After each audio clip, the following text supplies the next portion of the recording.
सबसे बड़ा जो मेरा ऑब्जर्वेशन था, इन 4 साल में हम वो कॉम्बैट एफिशिएंसी इन अग्निवीरों में नहीं ला सकते हैं जिसकी रिक्वायरमेंट है। आप वही देखते हैं जो चीज आप देखना चाहते हैं।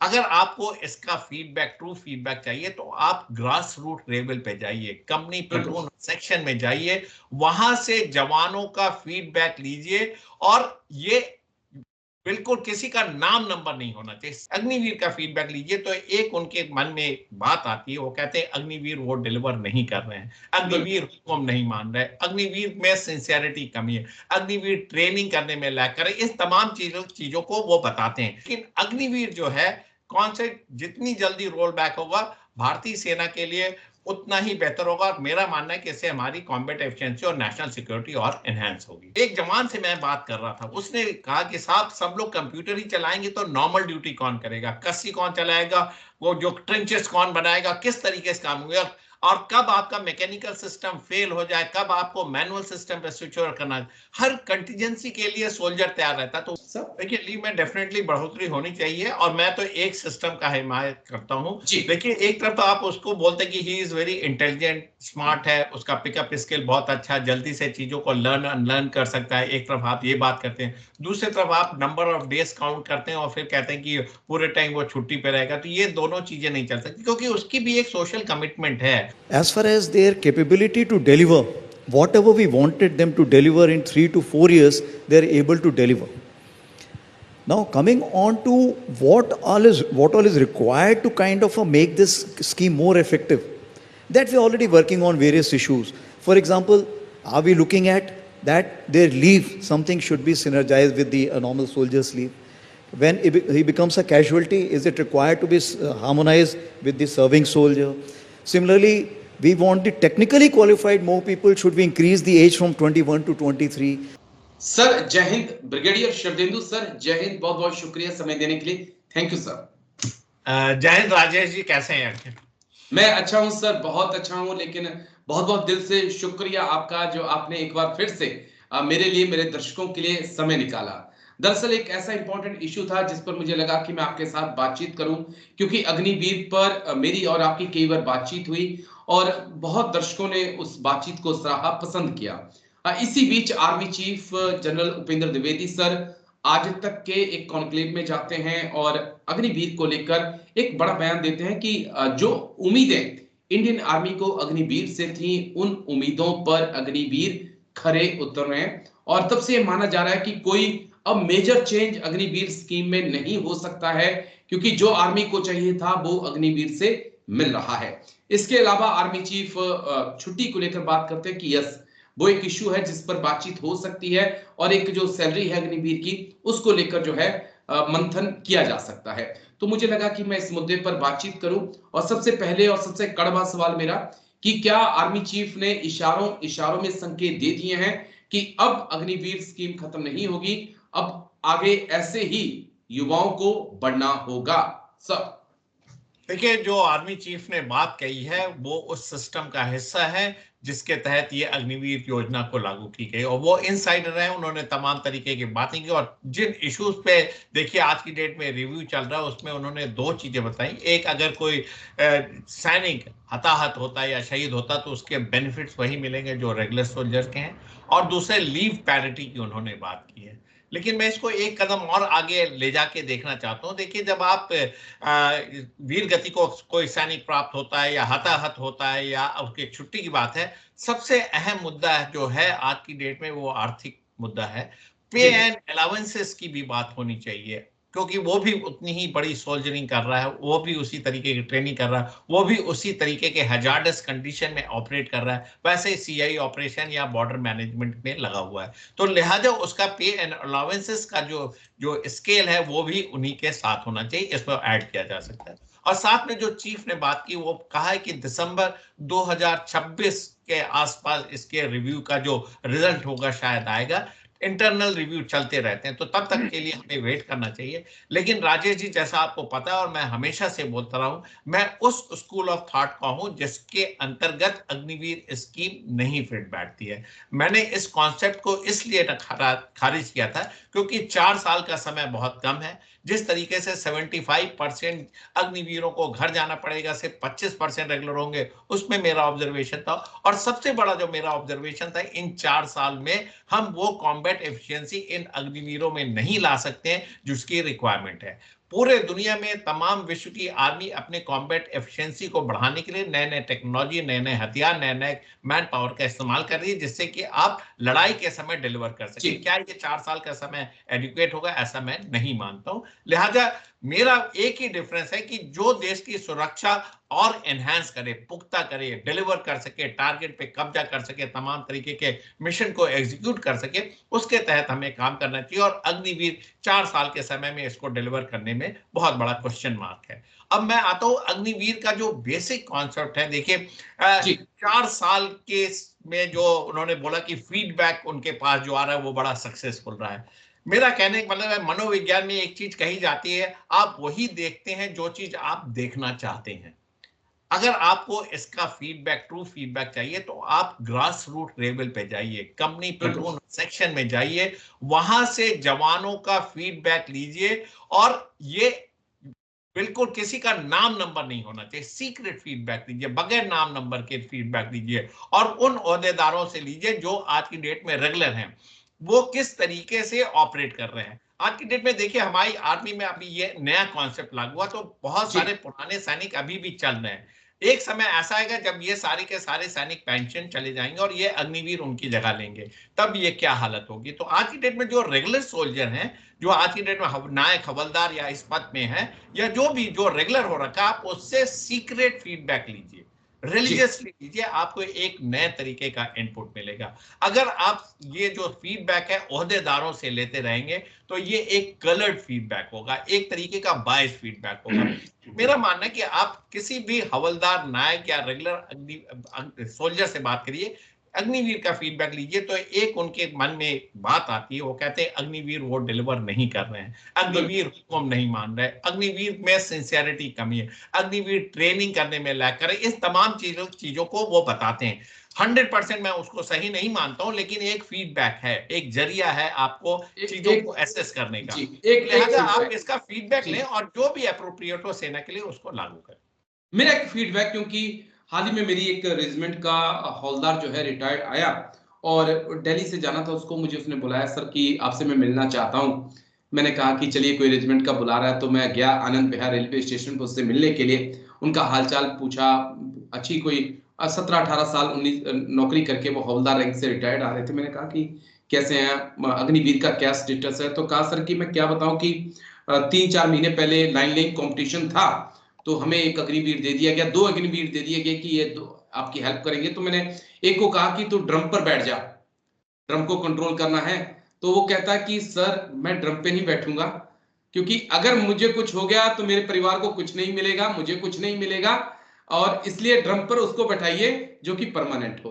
तो ये उस हवलदार की स्टेटमेंट है जो अग्निवीर को हैंडल कर कर आया है, अब रिटायर्ड जिंदगी जीने के लिए जा रहा है। तो ये फीडबैक है सर, और इस फीडबैक के सारे अगर आर्मी चीफ तक ये बातें पहुंचने की सब कुछ अच्छा है, तो मुझे लग रहा है कि कहीं ना कहीं फिर सर को ग्राउंड जीरो पे जाके देखना होगा। Sir please. राजेश जी, आपने बिल्कुल सही बात में, मैं इस चीज का ही मैं आपको इंडिकेशन दे रहा था। जो आपको ग्राउंड लेवल पे जो फीडबैक मिलेगा वो बहुत ही पॉजिटिव, जो रेगुलर सोल्जर हैं उनसे नहीं मिलेगा, क्योंकि अग्निवीर के बड़े सारे एप्रीहेंशन है, सारे ऐसी चीजों को लागू कर रहे हैं या ऐसी चीजें हो रही हैं, ऐसा मैं नहीं मानता हूं। लेकिन एक तबका तो है, एक ग्रुप तो है जो इस तरीके की बातें सोच रहा है, जो अपनी सुरक्षा पहले देख रहा है, अपने को फिट रखना चाहता है, उसको एक संशय है दिमाग में कि वो रेगुलर हो पाएगा कि नहीं हो पाएगा, और बाहर अगर उसको जाना पड़ा तो उसको शारीरिक रूप से कोई ऐसा कैजुअलिटी या कोई उसका हाथ पैर नहीं टूटना चाहिए जिससे वो अपंग की कैटेगरी में आए। तो ये सारी चीजें वो ध्यान रखना है। वो आज की डेट में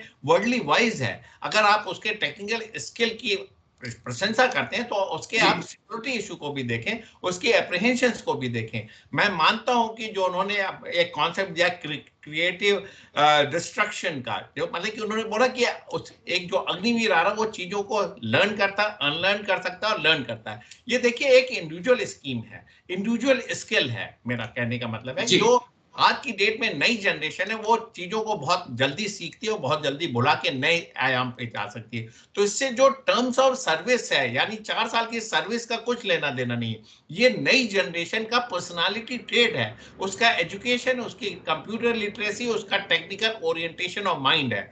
आप ये सारी चीजें अचीव कर सकते हैं अगर वो अग्निवीर ना हो के रेगुलर सोल्जर होगा। तो मेरा कहने का मतलब ये है कि आप पे पैरिटी लाइए, उसके सुविधाएं दीजिए, और जो 25% का जो रेशियो है उसको बढ़ा के 75 या 80% करेंगे तो ये एक बहुत ही उम्दा स्कीम हो जाएगी। आप कॉम्बैट एफिशिएंट सोल्जर को अपने यहाँ रखेंगे, जो थोड़े 5-10% एब्रेशन है, एक तरीके का कॉम्पिटिटिवनेस वहां सेट इन होगा, उनको आप सेंट्रल पैरामिलिट्री फोर्सेस में डाल सकते हैं। लेकिन जो कॉन्सेप्ट जो दिया है क्रिएटिव डिस्ट्रक्शन का, वो कॉन्सेप्ट ये नई जनरेशन के लिए लागू होता है, ना कि पीरियड ऑफ सर्विस के लिए होता है। यहां मैं चीफ से थोड़ा सा डिसएग्री करता हूं, एक इंटरप्रिटेशन की बात है। लेकिन अग्निवीर जो है कॉन्सेप्ट जितनी जल्दी रोल बैक होगा भारतीय सेना के लिए उतना ही बेहतर होगा, और मेरा मानना है कि इससे हमारी कॉम्बैट एफिशिएंसी और नेशनल सिक्योरिटी और एनहांस होगी। जी, क्योंकि मैं अपना पॉइंट ऑफ व्यू दूं आपको, जो बातें आपने की कि स्किल है और हमारे जो अग्निवीर हैं उनके अंदर आज का युवा है उसके पास लर्न करने की बहुत क्षमता है, खासकर तकनीक को। लेकिन 4 साल की नौकरी, 6 महीने की ट्रेनिंग उसमें निकल गई, 3.5 साल आपके पास बचेंगे और उसमें से आप मान के चलिए कि 6 महीने की आपकी छुट्टी, आपके पास 3 साल हार्डली बचे हैं, उनमें से भी एक पीस की पोस्टिंग और एक फील्ड की पोस्टिंग। कहाँ वो स्किल जब तक सीखेगा, जब तक वो उसमें महारत हासिल करेगा, तब तक उसका बाहर जाने का वक्त आ जाएगा। अब मैं एक बड़ा बेसिक सा पॉइंट आपके से पूछना चाहता हूं, क्योंकि आर्मी चीफ ने एक बड़ी अच्छी बात कही कि अगर अग्निवीर कोई शहीद हो जाता है तो उसके बारे में हमें वही बेनिफिट उसको मिलेंगे जो परमानेंट सोल्जर को मिलते हैं। लेकिन अब यहाँ पर पॉइंट मेरा बहुत गंभीर हो जाता है सर, कि अगर कोई अग्निवीर शहीद हो जाए या डिसेबिलिटी का शिकार हो जाए, कुछ प्रॉब्लम उसको आ जाए, तो अब ये जरूरी नहीं होना चाहिए कि उसके परिवार को बकायदा वैसी पेंशन मिलनी चाहिए जैसे कि परमानेंट सोल्जर को मिलती है, उसके परिवार को ईसीएचएस का वही फैसिलिटी मिलनी चाहिए जो परमानेंट सोल्जर को मिलती है, उसके सोल्जर बोर्ड में उसी प्रकार से उसके नेक्स्ट ऑफ किन को ट्रीट किया जाए जैसा कि परमानेंट सोल्जर को मिले। तो क्या ये हम उम्मीद कर सकते हैं, क्योंकि फिलहाल ऐसा नहीं है सर? देखिए राजेश जी, जैसा कि चीफ ने बोला है, अगर चीफ ने बोला है तो डेफिनेटली ये चीज इंप्लीमेंट होगी, इसके बारे में विचार चल रहा होगा। क्योंकि देखिए ये अल्टीमेट सेक्रीफाइस है, सुप्रीम सेक्रीफाइस, इससे ज्यादा और कुछ हो नहीं सकता है। तो लिहाजा ये सारे प्रिविलेजेस जो भी है, चाहे उसके परिवार को मिल रहे हैं, एनओके को मिल रहे हैं, ये सारी सुविधाएं होनी चाहिए। इसका इंडिकेशन देखिए चीफ ने दिया है। मेरा मानना है कि इस पर बहुत ही गहन विचार हो रहा होगा और बहुत ही जल्दी आप सुनेंगे कि ये पूरी तरीके से इंप्लीमेंट हो गया। और यही चीज लीव के लिए, देखिए सोल्जर के लिए सबसे बड़ा मोटिवेशन फैक्टर लीव होता है, उसके तमाम तरीके के सोशल कमिटमेंट है, फैमिली रिस्पॉन्सिबिलिटी है, इन सारी चीजों को वो पूरा कर सकता है। और जो रिक्वायरमेंट है, चाहे वो अग्निवीर हो चाहे रेगुलर सोल्जर, सबकी रिक्वायरमेंट बराबर है। लिहाजा ये दोनों पॉइंट अगर इंप्लीमेंट होते हैं तो बहुत अच्छी बात है। पे एंड अलाउंसेस नेक्स्ट स्टेप है, मोस्ट लाइकली नेक्स्ट पे कमीशन जो बैठेगा शायद उसमें इस पे तवज्जो दी जाए और इस चीज को इंप्लीमेंट किया जाए। लेकिन मेरा बेसिक उद्देश्य राजेश जी सिर्फ एक है, कॉम्बैट एफिशिएंसी और देश की सुरक्षा। और जो हम जितनी एफिशिएंटली हम सोल्जर चाह रहे हैं, चाहे प्लेटून, सेक्शन, बटालियन, ब्रिगेड, हमें डिलीवर, हम तो डिलीवरी ओरिएंटेड है, हमारी रिक्वायरमेंट देखिए बढ़ती चली जा रही है सिक्योरिटी के। तो हमारा जो सीनियर ऑफिसर का, जो प्लेटून कमांडर का कॉन्फिडेंस अग्निवीर पे होना चाहिए, वो बहुत ज्यादा होना चाहिए। और ये तभी आएगा जब आप उनको रेगुलर सोल्जर करेंगे और उनके एक तरीके का मानदंड डेवलप करेंगे, एक तरीके का माइंडसेट बनाएंगे, कंडीशनिंग करेंगे, जिससे कि वो उसका जो कॉम्बैट का जो फियर है वो खत्म हो जाए। क्योंकि वो टीम में रहता है, टीम से ये एक्सपेक्टेशंस बहुत हैं, और ये टीम सेक्शन से लेके आपके बटालियन, ब्रिगेड, कोर, कमांड सारे के लिए लागू होती है। लिहाजा बहुत जल्दी मेरे को ऐसा उम्मीद है कि इस प्लान को रोल बैक करके एक कंसिस्टेंसी चाहिए, एक बहुत बड़ी जिम्मेदारी, कब किस तरीके की सिचुएशन डेवलप होगी, किस तरीके की सिक्योरिटी रिक्वायरमेंट आएंगे, आप नहीं कह सकते। और एक चीज में राजेश जी मैं और ऐड करना चाहूंगा, टेक्निकल मैन पावर की आपने बात की, तमाम तरीके के एक जवान से मैं बात कर रहा था, उसने कहा कि साहब सब लोग कंप्यूटर ही चलाएंगे तो नॉर्मल ड्यूटी कौन करेगा, कस्सी कौन चलाएगा, वो जो ट्रेंचेस कौन बनाएगा, किस तरीके से काम होगा। और कब आपका मैकेनिकल सिस्टम फेल हो जाए, कब आपको मैनुअल सिस्टम पे स्विच ओवर करना, हर कंटीजेंसी के लिए सोल्जर तैयार रहता है। तो वो कौन करेगा? आज की डेट में हम टेक्निकल ओरिएंटेशन करते हैं, लेकिन बटालियन और ब्रिगेड की जो रिक्वायरमेंट है, प्लाटून की जो रिक्वायरमेंट है कंपनी, उसमें आपको जीडी सोल्जर भी चाहिए, डिलीवरी चाहिए, मैन मैनेजमेंट चाहिए। वो कौन करेगा? उसके लिए भी लोगों को ध्यान देना होगा, क्योंकि आज की डेट में जो हवलदार का जो नंबर 1 की ड्यूटी होती है, जो सेक्शन कमांडर की ड्यूटी है, अगर अग्निवीर उसके में खरा नहीं उतरेगा तो सेक्शन कमांडर कैसे करेगा? उसको भी जवान का काम करना पड़ेगा, राइफलमैन का काम करना पड़ेगा। लिहाजा जो हमारा हायरार्की है आर्मी का, उसको ना ब्रेक करके इस सिस्टम को फॉलो करिए। ये टाइम टेस्टेड है, इसने रिजल्ट दिया है, आपको लड़ाइयां जितवाई हैं, आपको फतेह दी है। तो इसको हमें ध्यान में रखना होगा। Yes sir. बिल्कुल सर, बस एक छोटा सा सवाल जिसका छोटा सा जवाब मैं चाहूंगा। लीव को लेकर एक आर्मी चीफ ने बड़ी स्टेटमेंट दी है कि लीव बढ़ाई जा सकती है। उसके बाद मेरी जनरल साहब से बात हो रही थी कि ये तो एक अच्छी पहल है। तो जनरल साहब का कहना था कि अगर लीव आप बढ़ाते हैं, परमानेंट सोल्जर को 90 दिन लीव मिलती है, अग्निवीर को भी अगर आप 90 दिन लीव देते हैं 3 साल तक, तो समझिए कि उसका तो लगभग 1 साल तो छुट्टी में ही निकल गया। फिर बोला 6 महीने की ट्रेनिंग, 1 साल उसका लीव पे निकल गया, यानी कि लगभग 1.5 साल उसका इसी में खत्म हो गया।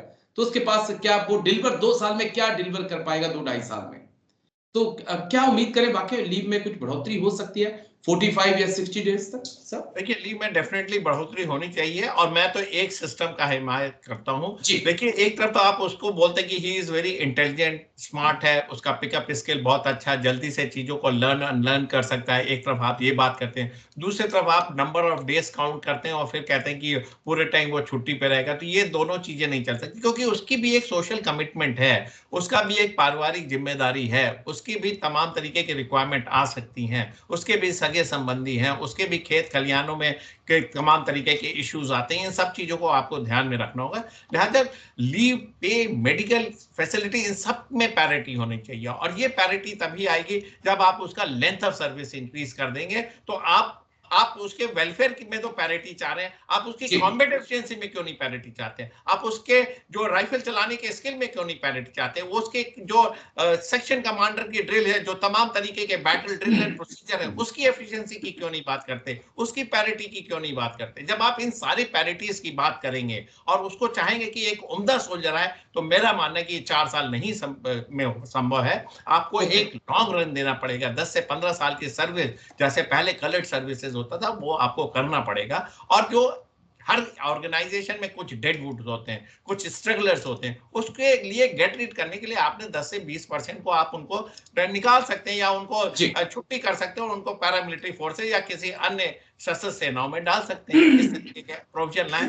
लेकिन सिर्फ ये कह देना कि वेलफेयर में तो पैरिटी होगी, हम कॉम्बैट एफिशिएंसी में नहीं करेंगे, तो ये तो बड़ा लॉपसाइडेड भी हो गया, स्क्यूड वर्जन है। तो मैं बोलता हूं एक होलिस्टिक अप्रोच अपनाएं, और होलिस्टिक अप्रोच के लिए आप फीडबैक दीजिए। आप मेरा कहना मत मानिए, राजेश जी का कहना मत मानिए, कि आप तमाम तरीके के थिंक टैंक का मत मानिए, लेकिन जो सोल्जर जो ग्राउंड पे है, जो हवलदार जिसको डिलीवर करना है, जिसको सेक्शन ऑफ प्लाटून की बैटल ड्रिल लड़नी है, जिसने कॉम्बैट करना है, जिसने घोप निकाल करना, उससे फीडबैक लीजिए, और जो फीडबैक आप मिले उसको आप वेरीफाई कर लीजिए, चेक कर लीजिए, डिफरेंट सोर्सेज लाइए, सैंपल डिफरेंट कलेक्ट करिए, और उससे एक स्टडी इंटरनल करके जो मुनासिब है उसको देखिए। और साथ में आपका एक्सपीरियंस, आप चीफ है, आप आर्मी कमांडर, आप कोर कमांडर, आप ब्रिगेड कमांडर, डिव कमांडर, आपका इतना वास्ट एक्सपीरियंस है, आपने उसी लेवल से आप राइज होके आए हैं, आपने जवानों के साथ शोल्डर लगे हैं, आपने जवानों के साथ डिगिंग की है, आपने जवानों के साथ तमाम तरीके गेम्स, स्पोर्ट्स और टैक्टिकल एक्सरसाइजेस की हुई है, तो आपको पता है कि जवान की क्या रिक्वायरमेंट है। लिहाजा